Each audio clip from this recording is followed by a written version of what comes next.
오늘 설교 제목은요, 베드로 같은 장로님인데요, 교회를 다니신 지 오래되신 분들도 많은 분들이 베드로가 장로님이셨는지 모르시는 분들도 많이 계시고, 오늘 혹시 처음 들으시는 분들도 계실지 모르겠습니다.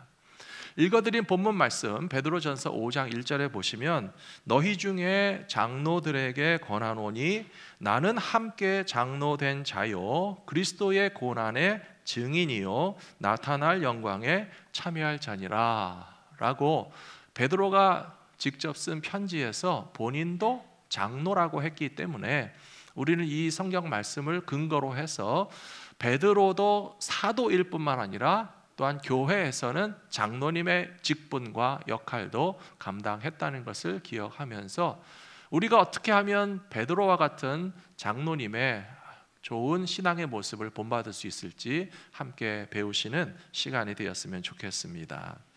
이 말씀에 보시면 장로님들은 어떤 분이신가 하면요, 첫 번째로 예수님의 고난의 증인인 동시에 나중에 나타날 영광에 참여하는 분들이 바로 장로님이시라고 베드로 장로님이 우리에게 가르쳐 주시고 있습니다. 그렇다면 교회 지도자요 섬기는 일꾼인 장로님들이 하셔야 될 첫 번째 가장 중요한 사명은 무엇이란 말씀이겠습니까? 예수님의 십자가 고난의 증인이 되셔야 한다라고 하는 사실입니다. 장로님들의 사명은 예수님의 십자가 복음을 증거하는 데 있다라고 베드로 장로님이 오늘 가르쳐 주셨습니다.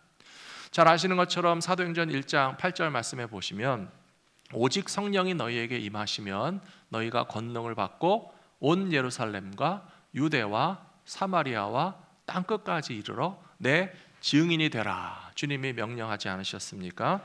이 사도행전 1장 8절의 말씀은 저와 여러분 모두에게 주신 예수님의 명령의 말씀이라고 믿습니다. 여러분도 믿으십니까? 예수님의 명령이라고 아멘 하셨으면 순종하시게 되기를 부탁드립니다. 지난 주일에도 우리는 성찬 예식을 가지면서 고린도전서 11장에 나와 있는 성찬의 의미에 대해서 배웠습니다. 그 말씀 대목 한 구절을 기억하신다면, 주의 죽으심을 오실 때까지 전하는 것이니라 라고 하는 대목이 기억나시죠? 예수님의 살과 피를 받아 먹고 우리가 생명과 구원을 얻었는데요, 성찬을 1년에도 몇 차례씩 우리가 참여하면서 똑같은 본문의 말씀을 항상 낭독해 드립니다.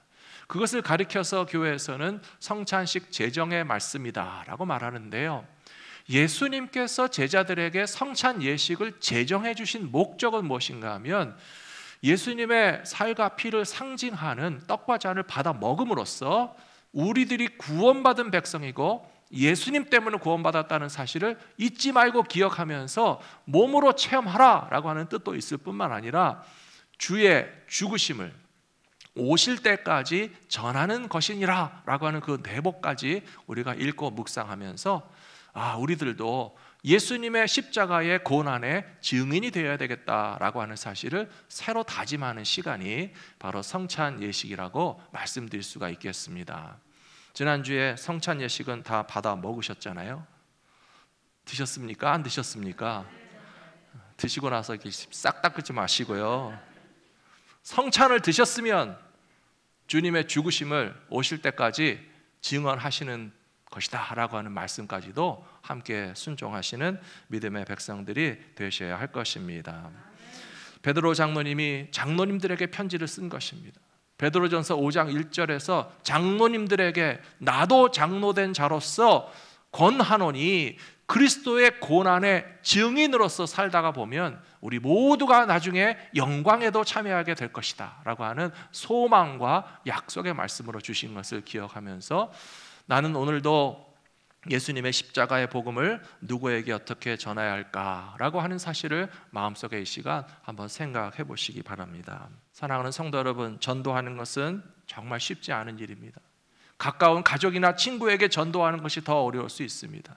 하지만 베드로 장로님이 분명히 편지에서 기록한 것처럼 우리 믿음의 사람들의 사명이란 그리스도의 고난에 관한 증인이 되는 것이 무엇보다도 중요한 사명이기 때문에 복음을 증거하는 이 귀한 사명에 모든 분들이 동참하시고 또 그런 교회의 지도자들이 되어주시기를 부탁드립니다.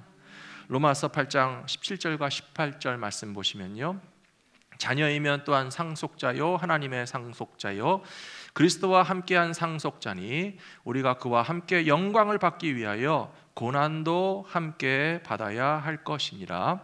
생각하건대 현재의 고난은 장차 우리에게 나타날 영광과 비교할 수 없도다 라고 말씀하고 있습니다. 이 고난은 우리가 그리스도인으로서 살아가기 때문에 당하는 고난일 수 있습니다. 하지만 좀 더 깊이 생각하시면요, 복음을 전하기 위해서는 더 많은 고난을 당하게 돼 있고 더 많은 거절을 당할 수도 있고 더 많은 핍박도 받을 수 있지만 현재의 고난이 장차 우리에게 주어질 영광과 비교할 수 없기 때문에 복음 전하는 일에 대해서 더 용기를 내실 수 있는 믿음의 사람들이 되실 거라고 저는 믿습니다. 베드로 장로님을 비롯해서 교회 장로님들은 이렇게 밖에서 복음을 전하는 일로서 고생하실 뿐만 아니라 교회 안에서는 성도들을 보살피기 위해서도 다른 분들보다 더 많은 부담을 가지고 신앙생활 하시는 분들이었던 것이 분명합니다. 특별히 사도 베드로 장로님은 예루살렘의 박해가 시작된 이후에 많은 성도들은 흩어졌습니다. 사도행전 5장, 6장, 7장, 8장까지 보시면요, 스데반 집사님이 돌에 맞아서 순교한 직후에 8장 1절에서 많은 성도들은 흩어졌으나 오늘 주보에도 자료 나와 있는데요, 사도들은 교회를 떠나지 않고 그 자리를 지켰다라고 하는 말씀이 사도행전 8장 1절 말씀에 나와 있습니다. 우리는 지난 해와 올해 세계에서 벌어지고 있는 전쟁을 바라보면서 만일에 전쟁이 일어났을 때에 진짜 참된 지도자의 모습은 무엇일까라고 하는 것을 우리에게 확연하게 보여주고 있는 것을 비교해서 알 수 있습니다. 지난해 미국 정부에서는 오랫동안 지속되던 아프가니스탄 전쟁을 종식하고 미군을 완전히 철수하기로 결정하고 공표하고 날짜 스케줄까지 다 발표했습니다. 그러자 미군들은 착착착착 철수하기 시작하는데 그 나라의 대통령이 제일 먼저 도망갔습니다.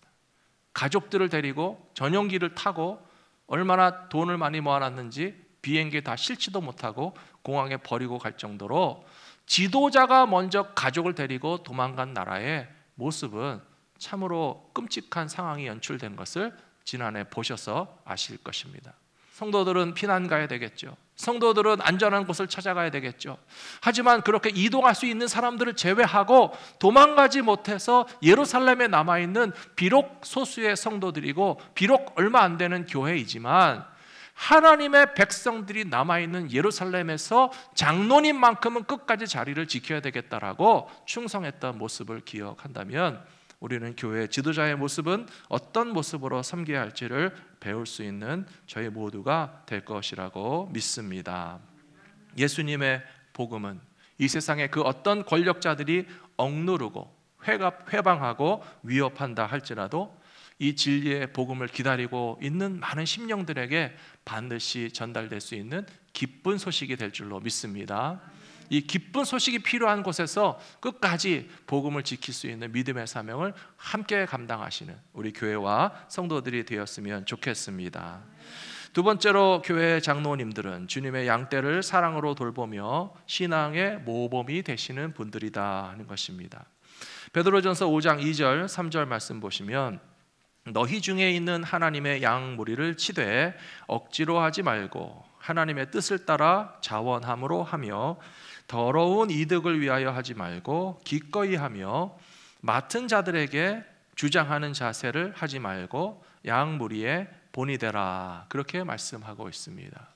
베드로 장로님이 장로님들에게 부탁하는 것입니다. 하나님의 양떼를 사랑으로 돌보시는데 억지로 하지 말고 자원하는 마음으로 마음에서부터 우러나서 하는 것이 당연하다라고 말씀해 주시고 있는 것입니다. 하나님의 양무리를 돌본다는 것은 다른 것이 아니고 교회의 성도들을 보살핀다라고 하는 의미가 되겠죠. 우리 교회에도 장로님들이 계십니다. 또 권사님들도 계시고요, 셀 리더들도 계시고 또 교사들도 계시고 물론 목회자들도 계신데요, 우리가 하나님의 백성들 성도들을 위해서 봉사할 수 있다는 것이 얼마나 기쁜 일인지 모르겠습니다. 물론 때로는 벅차고 부담스럽고 힘든 것도 사실입니다. 이스라엘 땅에서 양떼를 키우는 것도 마찬가지입니다. 아무데나 가면 다 푸른 초장이 펼쳐진 것이 아니고요, 아무데나 가면 다 쉴 만한 물가가 있는 것이 아니기 때문에 그런 풀이 있는 곳을 찾아가야만 했고 마실 샘물이 있는 것을 찾아가야만 했기 때문에 목자들은 부담도 되고 위험한 일들도 많이 만날 수밖에 없었을 것입니다. 우리가 잘 알고 있는 것처럼 다윗 왕이 소년 목동 시절에 얼마나 돌팔매를 잘했다라고 되어 있습니까? 다윗이 돌팔매 잘하게 된 것은 그냥 타고난 재주가 아니라 그만큼 자기 양떼를 보호하기 위해서는 사나운 짐승들이 가까이 오지 못하게 쫓아내야 되고요, 혹은 몰래 우리 양떼를 물어가게 되면 멀리 도망가는 사나운 짐승을 돌팔매로 쳐서 쫓아내야 되기 때문에 저절로 그의 실력이 아마 선수가 됐을 거라고 짐작해 볼 수 있습니다. 사랑하는 성도 여러분, 교회에서 섬기시다 보면 처음에는 잘 모르지만 얼마나 성도들에게는 이 모양 저 모양 보살핌이 많이 필요한지 모릅니다. 저는 우리 성도님들 가운데서 특별히 라이드 봉사해 주시는 분들이 얼마나 고마운지 모릅니다. 점점 나이가 드시게 되면 다 그런 때가 오잖아요. 운전대를 놓으시게 되는 때, 더 이상 내가 운전하지 못하게 되는 때, 내 발로 교회에 올 수 있는 게 아니라 누군가가 교회로 인도해 줘야만 교회도 편하게 오실 수 있는 그런 시점에 이르렀을 때, 저희 교회에서는 이렇게 라이드 봉사해 주시는 분들이 많이 계신데요, 그것이 얼마나 고마운 일인지 모르겠습니다. 그렇다면 그런 일들을 자원하는 마음으로 일할 수 있는 비결은 무엇인가? 아주 단도직입적으로 말씀드리면요, 우리 평신도 사역자들은 교회에서 사례도 안 받고 그냥 자원봉사 하시는 거잖아요. 도대체 그런 섬김의 힘이 어디서부터 나오는지 요한복음 21장에 보시면 베드로 장로님이 장로님의 직분을 받게 되는 예수님과의 만남을 통해서 우리가 알 수가 있습니다. 요한복음 21장 15절에 보시면 그들이 조밥 먹은 후에 예수께서 시몬 베드로에게 이르시되 요한의 아들 시몬아, 내가 이 사람들보다 나를 더 사랑하느냐 하시니 이르되 주님 그러하나이다. 내가 주님을 사랑하는 줄 주님께서 아시나이다. 이르시되 내 어린 양을 먹이라 하시고. 저는 이 말씀을 읽으면서 예수님께서 베드로를 장로님으로 세워주시는 그런 임명장이라고 생각합니다. 교회의 직분자가 되시는 분들에게 예수님은 물으실 것입니다. 네가 나를 사랑하느냐? 주님을 만나지 않으신 분들, 주님을 경험하지 않으신 분들, 주님의 은혜에 대한 깨달음이 없는 분들은 자원하는 마음으로 주님의 양떼를 보살피는 일이 쉽지 않습니다. 잠시 의무적으로 할 수도 있고, 잠시 사람에게 보이기 위해서 할 수 있고, 또 어떤 경우에는 다른 목적을 가지고 봉사하는 척 할 수는 있을지 모르나, 정말로 예수님을 사랑하는 예수님과 나와의 관계가 먼저 형성이 되고 주님으로부터 사랑을 받고 주님으로부터 은혜를 받은 것을 깊이 깨닫게 된다면 주님께서 맡겨주시는 내 양을 보살펴줘라 하는 일들도 넉넉히 감당하시게 될 것이라고 믿습니다. 사랑하는 성도 여러분, 예수님의 사랑 받으셨습니까?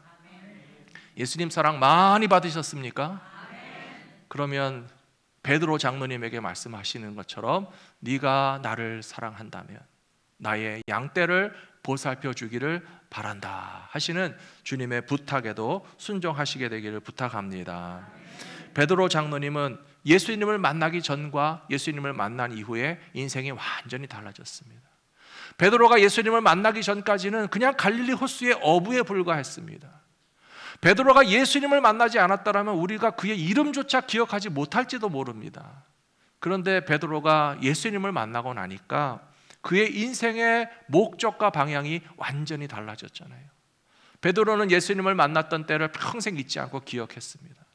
내가 갈릴리 호수에서 물고기 잡을 때 어느 날 예수님께서 하필이면 나에게 찾아오셔서 깊은 곳에 그물을 또 던져봐라 하는 말씀도 하시고 나를 콕 집어서 지명하셔가지고 나를 따라오라, 예수님께서 초대해 주신 것이 너무 기뻐서 왜 예수님이 나를 불러주셨을까라고 하는 기쁨과 감격을 가지고 살았을 것이라고 저는 생각합니다. 그뿐만 아니라 베드로는 예수님과 3년 동안 동행하면서 좋은 것도 얼마나 많이 경험했는지 모릅니다. 예수님을 따라가다 보니 예수님이 하나님의 아들이시는 것이 막 드러납니다. 예수님이 말씀하시면 병든 자도 고침을 받습니다. 예수님이 선포하시면 귀신들도 쫓아나고요, 또 예수님께서 베드로의 손에 맡겨주신 떡과 물고기를 가지고 5,000명을 먹이실 때 베드로가 아마 신나가지고 뛰어다니면서 야, 예수님이 주시는 물고기와 떡이라고 막 다 먹이면서 베드로가 아주 되게 으쓱했을 거예요. 그뿐만 아니라 예수님께서 어느 날 질문하셨죠. 너희는 나를 누구라 하느냐? 베드로는 나도 모르게 딱 대답했습니다. 주님은 그리스도시고 살아계시는 하나님의 아들이십니다 라고 대답했을 때 예수님이 베드로를 얼마나 칭찬해 주셨는지 몰라요. 사랑하는 성도 여러분, 여러분들도 신앙생활 하시면서 주님에게 칭찬 받으신 때가 있으십니까? 별로 없으십니까? 제가 많이 칭찬해 드릴게요. 신앙생활 하면서 칭찬받는 거 얼마나 기쁜 일인지 몰라요. 바요나 시모나, 요한의 아들 시모나, 네가 대답하는 것은 정말 어떻게 그걸 알았느냐? 예수님이 하나님의 아들이시라는 것을 네가 깨닫고 믿고 신앙을 고백하니까 멋있다 칭찬해 주시면서 더 이상 시몬이라고 부르지 말고 이제는 내 이름을 페트로스, 베드로라고 하자. 반석이다. 반석과 같은 신앙 고백 위에 내가 교회를 세우겠다라고 말씀하시면서 베드로를 크게 칭찬해 주셨을 때 베드로는 정말 기뻤을 거예요. 내 믿음이 확실하고 그 예수님이 나를 불러주셨고 예수님이 내 인생을 완전히 새롭게 사용하시기 위해서 나는 주님의 제자가 됐다는 것이 너무 기뻤었는데요. 근데 베드로가 한번 왕창 실패했어요. 예수님이 십자가의 길로 가실 때 끝까지 목숨 걸고 지켰다고 큰 소리는 쳤지만 막상 작은 여자 종이 하나 질문했을 때에도 나는 예수의 제자가 아니라고 부인했습니다. 나와 예수는 상관이 없다라고 얘기했고요. 나는 절대로 예수와 상관없는 사람이라고 3번 부인하고 맹세하면서 예수님 앞에서 큰 잘못과 실수를 저질렀던 사람이 바로 베드로였습니다. 오늘 디베랴 호숫가에서 예수님께서 베드로에게 왜 3번 물으신지 아십니까? 네가 나를 사랑하느냐? 네가 나를 사랑하느냐? 네가 나를 사랑하느냐라고 예수님께서 3번 물어주신 것이 저는 너무 감사한 일이라고 생각합니다. 그것이 분명히 베드로의 아픈 기억이 되살아나게 하는 장면이었을지 모르지만 그러나 베드로는 회개도 하고요. 베드로는 다시 예수님께 인정도 받고요. 그리고 베드로는 다시 예수님에게 제가 주님을 사랑하는 줄 주님이 아십니다 라고 하면서 관계가 회복될 수 있는 그런 치유의 시간인 동시에 장로의 직분을 감당할 수 있도록 사명까지 맡겨주신 것이라고 저는 믿습니다. 마지막 3번째로 장로님은 겸손과 근신, 믿음으로 고난을 앞장서 이겨내시는 영적 지도자들이시다라고 하는 것입니다. 오늘 베드로전서 5장 6절에서 9절 말씀 보시면 베드로 장로님이 다른 장로님들에게 이렇게 편지 썼습니다. 그러므로 하나님의 능하신 손 아래에서 겸손하라. 때가 되면 너희를 높이시리라. 너희 염려를 다 주께 맡기라. 이는 그가 너희를 돌보심이라. 근신하라 깨어라. 너희 대적 마귀가 우는 사자같이 두루 다니며 삼킬 자를 찾나니 너희는 믿음을 굳건하게 하여 그를 대적하라. 이는 세상에 있는 너희 형제들도 동일한 고난을 당하는 줄을 알미라 라고 말하고 있습니다. 앞에서도 말씀드린 것처럼 베드로 장로님은요 예루살렘에서 환난과 핍박이 있어도 계속 예수님의 이름을 증거했습니다. 성전 미문에 앉은 안진뱅이를 일으킬 때에도 베드로가 어떻게 그 지체장애자를 치료했습니까? 은과 금으로 치료했습니까? 돈으로 치료했습니까? 의수로 치료했습니까? 아니잖아요. 내게 있는 것으로 내게 주노니 나사렛 예수의 이름으로 일어나 걸으라 라고 하면서 예수님의 이름의 능력을 가지고 봉사했기 때문에 여기 베드로전서 5장에 나오는 말씀처럼 하나님의 능하신 손 아래에서 겸손하라 라고 하는 말이 바로 그것입니다. 우리들은요 내가 가진 재주로 뭔가 성취하게 되면요 나도 모르게 좀 뿌듯한 것을 넘어서서 바로 교만으로 넘어가는 것이 사람의 심리입니다.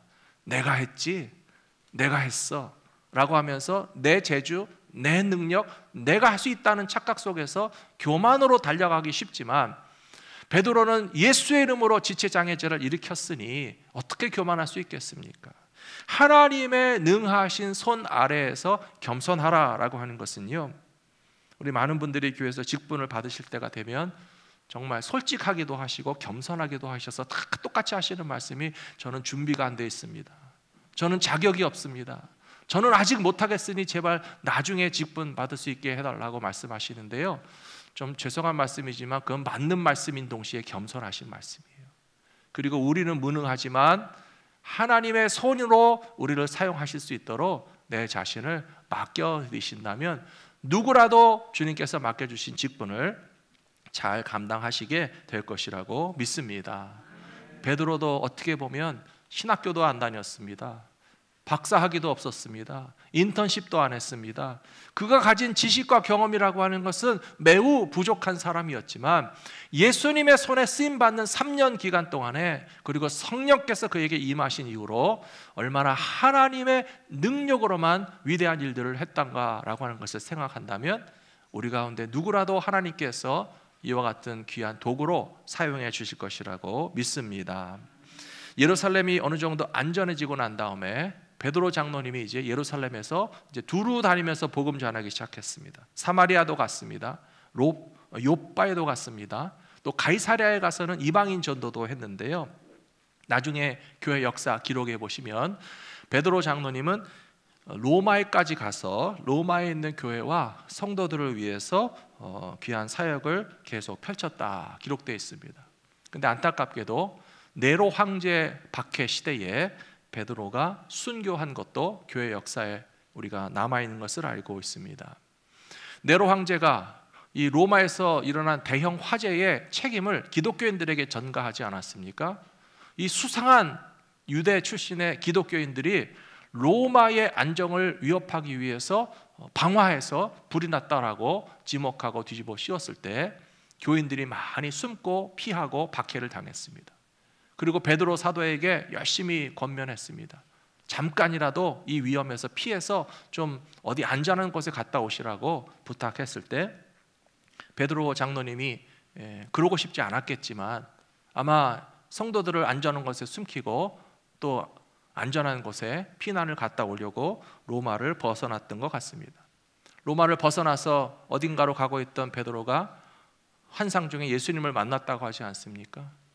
예수님의 모습을 누구보다도 잘 알고 있는 베드로가 로마를 향해서 가시는 예수님과 마주치고서 한 말이 바로 쿠어바디스 도미네라고 하는 것이에요. 주님 어디로 가십니까? 딱 보면 모르겠습니까? 자기는 로마에서부터 벗어나고 있고 예수님은 로마를 향해서 도로 가고 계시는데 베드로가 예수님에게 질문한 것이 주님 어디로 가십니까? 쿠어바디스 도미네. 그 질문과 대답을 통해서 우리가 알 수 있는 아주 중요한 일이 있다고 생각합니다. 예수님은 베드로에게 나는 지금 로마로 간다. 로마에 아직도 성도들이 남아있고 로마에 아직도 교회가 남아있는데 네로 황제의 박해 아래서 카타콤과 같은 지하 무덤 동굴에서 신앙을 지키고 숨죽여 숨어있는 내 양떼들을 위해서 내가 간다라고 주님 말씀하셨을 때 베드로는 발길을 돌이켜서 주님이 가시는 로마로 다시 갔다라고 하는 사실을 우리는 알고 있습니다. 바로 그것입니다. 장로님뿐만 아니라 모든 신앙인들은 이 질문과 그 답을 따라가야 됩니다. 쿠어바디스 도미네, 주님 어디로 가십니까? 질문만 할 뿐만 아니라 예수님이 가시는 곳을 나도 따라갈 수 있는 믿음의 사람들이 다 되시기를 부탁합니다. 끊임없이 예수님에게 질문하십시오. 예수님, 지금 예수님은 어디로 가십니까? 남들은 더 안전하고 남들은 더 깨끗하고 남들은 더 교육에 유리하고 외곽 지역에 어디 다 갈런지 모르겠지만 오늘 우리들이 이 코리아타운에 있는 교회 한복판에서 주님 어디로 가십니까? 라고 질문한다면 대형 교회 아니지만 이민교회이고 코리아타운 복판에 있는 교회이지만 이 교회로 예수님께서 가신다면 예수님이 가시는 그곳에 우리도 가겠습니다라고 하는 믿음으로 순종할 때에 주님께서 사용하시는 장로님도 되시고 권사님도 되시고 집사님도 되시고 직분자가 되어서 예수님 가시는 곳을 따라갈 수 있는 믿음의 백성들이 다 되실 것이라고 저는 믿습니다. 사랑하는 성도 여러분, 그러면서 베드로 장로님은 이렇게 얘기했습니다. 7절에서 너희의 염려를 다 주께 맡기라. 이는 그가 너희를 돌보심이라 라고 말씀하셨습니다. 이 시간 예배하러 오실 때에도 여전히 마음에 근심과 걱정을 잔뜩 안고 오신 분들이 계십니까? 제발 그걸 좀 내려놓으시기를 바랍니다. 이 영어 성경이 참 저는 좋다고 생각합니다. Cast all your anxiety on him 이렇게 돼 있어요. 모든 anxiety, 근심, 걱정, 두려움, 염려, 부담감 그런 것들을 주님 앞에 탁 내놓으면 된다라고 캐스트라고 하는 영어 단어를 쓰고 있잖아요. 집안에서 부모님들이 뭔가 근심과 걱정에 쌓여서 안절부절하고 있는 모습을 보면 자녀들은 얼마나 불안하겠습니까? 그래서 아마 부모님 되신 분들은 좀 염려 걱정할 일이 있어도 자녀들에게 한 번도 얘기하지 않고 걱정하지 마, 걱정하지 마. 엄마 아빠가 다 알아서 할게. 우리 집 아무 걱정 없어. 그렇게 큰 소리 쳐본 적 다 있으시죠? 교회도 마찬가지입니다. 교회 지도자 되신 분들이 이 걱정 저 걱정 근심 걱정 두려움에 불안해 가지고 계시면 성도님들이 어떻게 마음 편하게 신앙생활할 수 있겠습니까? 장로님들이시라면 더욱더 성도 여러분 걱정하지 마십시오. 우리 염려 걱정 다 내려놓읍시다. 교회 재정도 걱정 없고 봉사자도 걱정 없고 건물도 걱정 없고 장소도 걱정 없고 코리아타운에서 우리 교회가 하나님을 섬길 수 있는 믿음의 공동체를 왜 예배해 주시지 않겠습니까? 라고 하는 그런 담대한 믿음으로 너희 모든 염려를 주께 맡기라.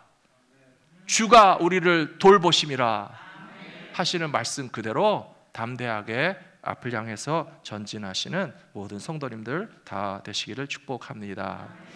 베드로 사도는 베드로 전서 1장 3절에서 이런 소망의 말씀도 우리에게 주셨습니다. 1장 3절입니다. 우리 주 예수 그리스도의 아버지 하나님을 찬송하리로다. 그의 많으신 긍휼대로 예수 그리스도를 죽은 자 가운데서 부활하게 하심으로 말미암아 우리를 거듭나게 하사 산 소망이 있게 하시며 썩지 않고 더럽지 않고 쇠하지 않는 유업을 있게 하시나니 곧 너희를 위하여 하늘에 간직하신 것이라. 아멘. 사랑하는 성도 여러분, 우리가 가진 소망은요 산 소망입니다. 죽은 소망이 아니에요. 우리에게 산 소망을 주신 하나님은 예수님을 죽음에서도 살리셨고 우리에게 주실 상급은 썩지도 않는 것이고 더럽지도 않은 것이고 쇠하지도 않는 것이고 그런 유업을 얻게 하시기 위해서 하나님 나라의 상급을 준비하고 계시기 때문에 이 땅 위에서 오늘 겪는 고난과 고생과 수고를 조금 더 염려하지 마시고 산 소망 바라보시며 전진하시는 모든 믿음의 백성들 다 되시기를 축복합니다.